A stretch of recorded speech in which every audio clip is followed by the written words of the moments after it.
Well, the month of March has been designated as National Credit Education Month, and today we've got an important lesson on credit for you here this morning. Local certified financial planner Jeremy Shipp is back with us today for Credit 101. Good morning. Can we start with the basic question of what is credit? Well, it's great to be back, and really what I like to say is that credit is simply just financial trust. So if you think about it, credit at the root is just credibility, okay? And we're only as good as our word.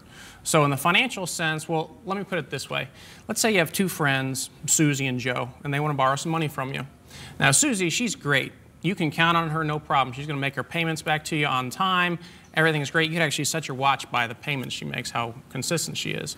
Joe, on the other hand, well, he's not so consistent, not as reliable. You sometimes have to pester and hound him, call him up and say, hey, Joe, I was supposed to get my payment last week. I haven't seen a dime from you, man. So in that case, who would you be more likely to lend the money to? Of course, Susie. That's right. So the same thing in the financial world. You go to a bank or an auto loan company trying to get a loan, they're trying to make sure you have good credibility, reliability, good credit, so that they know you're going to do what you say you're going to do in making those payments on time. So that answers the question, why do we need good credit? Because we want to be able to get loans. If you want to get loans, buy something, we live in a digital age. You have to have credit to do almost anything. But it does come back to, Cheryl, what you said as far as if we want to make a big purchase, and when I say big purchase, I mean something you really can't pay for out of your monthly cash flow. As an example, let's look at the difference between renting an apartment and buying a house. So when you're renting that apartment, you can make that payment out of your monthly income.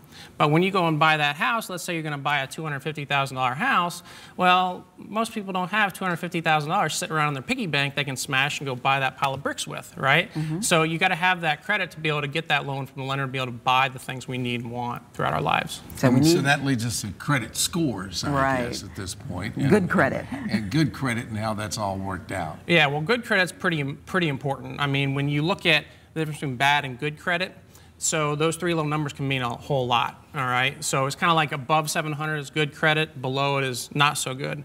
When you look at what the difference is, first of all, can I even get a loan? But secondly, what are the terms going to be? It's going to be better for your back pocket if you have good credit.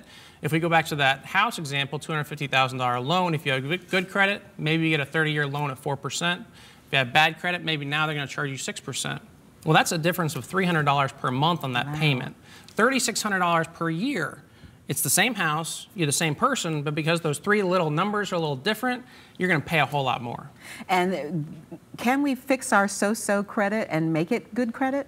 There's absolutely ways to do that. I mean, first of all, if you can get good credit, maintaining it is pretty important. So there's three main things you want to do. Number one, pay your bills on time. Okay, make those payments.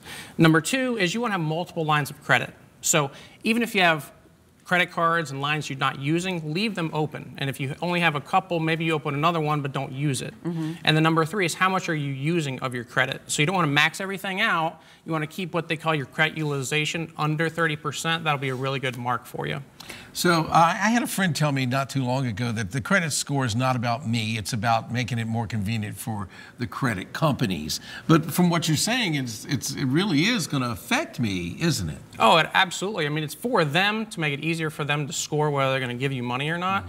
But yeah, what that number is affects you as far as your life, what you can do with your money, and access to do the different things that we can go out and do with what we want with our lives. Yeah, and you say it's got kind of a lifetime thing. How does credit relate to as we get older and say retirement?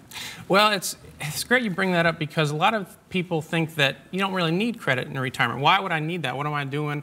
Well, credit stays with us our entire lives, okay? It doesn't just fall off the wayside when we quit our job and go into our golden years, as they say. But I like to counsel people and understand that, see, when you go and take that loan out, they're gonna ask you about your income and your job history, okay? A lot of people don't think about that. So a lot of people wanna think about maybe getting their dream home when they retire. So they're gonna sell where they're at, maybe downsize, build something they've always wanted to do, but they don't so much think about how they're going to do that. And if you wait until you're retired and then you go on that loan application, what's your income? Oh, well, I don't have any. I mean, I changed jobs, I'm unemployed, I'm retired. So I'll talk to people, if you have a big purchase the next year or two you're thinking into retirement, maybe it's a good idea to get that loan ahead of time and secure that credit while you still have that job and that income history. Because the parameters stay the same. Absolutely. The lenders want to make sure you can pay that loan back. Okay, so they look at the credit score as a first measure, but then they want to make sure you're going to be paying them back. That's what they're really going after. So if you're close to retirement and you want that dream home, go ahead and get it before you retire, so you've got that income coming in. You can show that, even though you know 6-8 months down the road, you're out of there. Absolutely. It's going to make your life a lot easier. I mean, there are a lot less hoops to jump through. That lender, that banker, being a foreign banker, I can tell you, you're going to look at that and just sign right through. I mean, it's going to sail through underwriting for you. Well, thank you, Jeremy, for Credit 101 this morning. All right, Jeremy thanks, Schiff. guys. Some important points passed along today.